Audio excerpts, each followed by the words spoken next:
अस्सलामुअलैकुम दोस्तों, मैं थोड़ा अपना folk singer Fazal Abbas Fazli from Chund Parwana जंग।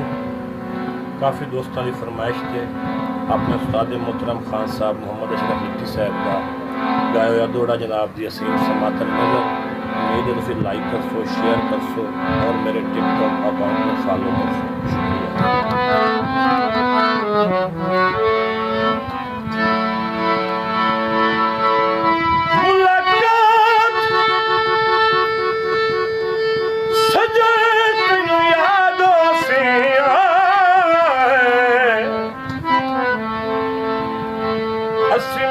से मौके संग दे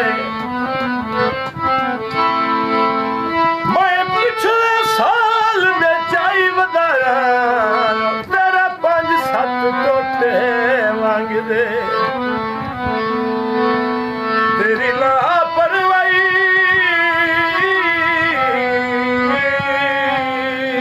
दे नूर समंद